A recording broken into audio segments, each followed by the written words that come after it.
कभी कभी इंसाफ की सबसे ऊंची आवाज अदालतों के बाहर नहीं बल्कि एक टूटे हुए दिल से निकलती है। उन्नाव रेप केस की सर्वाइवर ने एक बार फिर सिस्टम से सवाल पूछे हैं, ऐसे सवाल जिनका जवाब सिर्फ कानून की किताबों में नहीं जमीर में भी होना चाहिए। उनका कहना है कि अपराध की गंभीरता को सत्ता, पद और राजनीतिक ताकत से कभी छोटा नहीं किया जा सकता। उनके शब्द सीधे दिल पर वार करते हैं। रेपिस्ट रेपिस्ट होता है, चाहे वो कितना ही ताकतवर क्यों ना हो। सर्वाइवर का दर्द सिर्फ अपराध तक सीमित नहीं है बल्कि उस लंबी और थकाने वाली लड़ाई तक फैला है जो उन्होंने सालों तक अकेले लड़ी। उनका आरोप है कि जांच एजेंसी की सक्रियता बहुत देर से दिखी, बार बार भरोसा दिलाया गया, लेकिन जमीन पर इंसाफ की रफ्तार बेहद धीमी रही। उनका कहना है कि अगर वक्त रहते मजबूत कदम उठाए जाते तो शायद आज तस्वीर कुछ और ही होती। और मैं बैठी 1-1.5 घंटा। उन्होंने बोला कि आज छुट्टी है। हमने कहा मुझे ऑफिसर से मिलना है। बोला छुट्टी आज नहीं मिल पाएंगे, आप मंडे को आइए। लेकिन उनके नीचे के ऑफिसर आके मेरी एप्लीकेशन को रिसीव कर लिया है और वो बोले हम मंडे को मिलेंगे। क्या कुछ है शिकायतों में? शिकायतें में ये कि आईओ ने उनके मेरे साथ गलत किया है, अपोजिट से मिलके और जज साहब से मिलके उसको केस में जीत दिलाई है, ताकि विक्टिम एक रेप विक्टिम हार सके और उसकी हिम्मत हार सके, केस में आगे न बढ़ पाए, इसलिए ऐसा उन्होंने किया। हमारे साथ में आईओ सर बहुत तरीके से जज साहब से मिल चुके। बोले अधिकारी नहीं है। लोग तो एक आधा घंटा तो ऊपर बैठे थे, ये अधिकारी इनका मिलेगा नहीं मिले। कोई कंप्लेन तो मेरी रिसीव कर ली।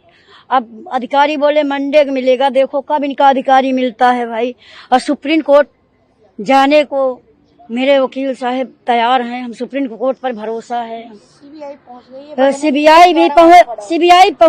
है, पर सीबीआई अबे हमका जब सीबीआई मेरे सर के साथ खड़ी होगी सुप्रीम कोर्ट में तभी तो हमको भरोसा मिलेगा। वो बताती है कि कैसे कई बार बच्चों को परिवार को छोड़कर अकेले कोर्ट के चक्कर काटे। कई मौकों पर अदालत पहुंचने के बाद ये पता चलता था कि सरकारी वकील मौजूद ही नहीं है। कभी घर का काम अधूरा छोड़कर तो कभी उम्मीदें समेटकर वो कोर्ट जाती रही, लेकिन हर तारीख के साथ इंतजार और लंबा होता गया। उनके लिए ये सिर्फ एक केस नहीं बल्कि रोज रोज दोहराया जाने वाला संघर्ष बन चुका था। अब सर्वाइवर ने साफ कर दिया है कि वो खुद कोर्ट में खड़ी होकर जजों के सामने अपनी बात रखेंगी। उनका कहना है कि वो कागजों की नहीं अपने दर्द की गवाही देंगी। उन्हें भरोसा है कि न्यायपालिका उनकी आवाज सुनेगी और उस देरी पर भी सवाल उठाएगी जिसने उनके जख्मों को और गहरा किया है। उनके शब्द बेहद साफ हैं। देर से मिला इंसाफ इंसाफ नहीं होता। ये बयान ऐसे समय आया है जब सुप्रीम कोर्ट हाई प्रोफाइल यौन अपराध मामलों में देरी को लेकर गंभीर रुख अपना रहा है। उन्नाव केस में सीबीआई ने सुप्रीम कोर्ट का दरवाजा खटखटाया है और उस आदेश को चुनौती दे डाली है जिसमें दोषी कुलदीप सिंह सेंगर की सजा को अपील लंबित रहने तक सस्पेंड किया गया था।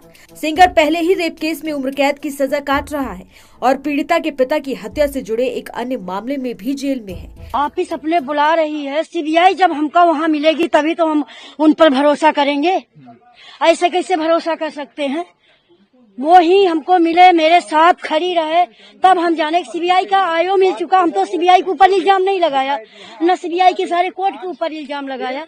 सीबीआई का खाली आईओ तो मिला है। हमने न पीपी सर के ऊपर आरोप लगाया, किसी के ऊपर आरोप नहीं लगाया, खाली आईओ उनका मिला था। कुलदीप सेंगर की लड़की से बात कर रहा।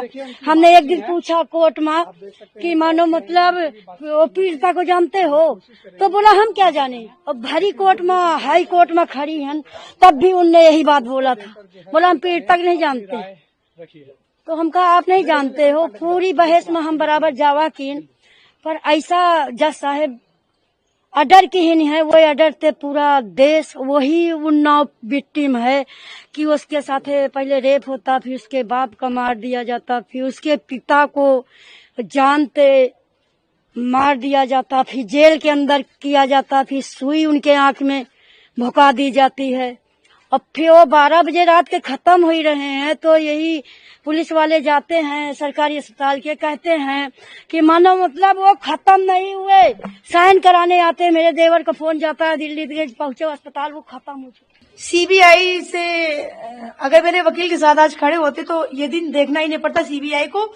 वो हम लोगों की जीत होती और उनकी हार होती, क्योंकि उनके चेहरे पे खुशियां, उनके परिवार में खुशियां, उनके यहाँ पटाखे दग रहे हैं। तो मेरे घर से पूछो ना, मेरा बाप चला गया, परिवार चला गया, अब बारी किसकी आई? हमारे पति की। नौकरी से निकाल दिया गया। मैं क्या खाऊं, कहाँ जाऊं, कहाँ बैठूं? मेरे बच्चे 2 मासूम से नवजात दूध पीते हैं। बताइए ये कहाँ का न्याय है? अन्याय है ना। कि एक इंसान को डरा दिया परिवार को, अब एक इंसान को जज साहब ने पूरा खुली छूट दे दी कि इनको छोड़ दो, वो लोग डर जाएंगे, बैठ जाएंगे, मर जाएंगे। इसका मतलब जज साहब ने इतना सारा पैसा लिया है, इसकी कोई सीमा नहीं। जज साहब को बुलाइए, हम सामने से बात करेंगे, मेरा अधिकार है। जी जा रही हूँ, बात करूंगी अपनी। आपने ऐसा क्यों नहीं पहले किया, हम उनसे भी सवाल करें, मेरा अधिकार है। चाहे वो जांच एजेंसी हो, चाहे वो जज साहब हो, अगर जज साहब गलत करेंगे तो सवाल जनता का और पब्लिक का करने का अधिकार है, वकील नहीं कर सकता, वो उनका सम्मान करते हैं। इस पूरे मामले ने एक बार फिर ये सवाल खड़ा कर दिया है कि क्या ताकतवर आरोपियों के मामलों में इंसाफ की घड़ी अलग चलती है। सर्वाइवर कहती है कि कोई भी कानून से ऊपर नहीं होना चाहिए। जब तक दोषियों को पूरी सजा नहीं मिलती, उनकी लड़ाई ऐसे ही जारी रहेगी। ये सिर्फ एक महिला की लड़ाई नहीं है, बल्कि उस भरोसे की परीक्षा है जो आम लोग न्याय व्यवस्था पर करते हैं। ये कहानी हमें याद दिलाती है कि अदालतों में तारीखें बदल सकती हैं, लेकिन पीड़ित का दर्द नहीं। और जब एक सर्वाइवर कहती है कि वो खुद खड़ी होकर जज से बात करेगी, तो वो सिर्फ अपनी नहीं, लाखों आवाजों की उम्मीदें बन जाती है।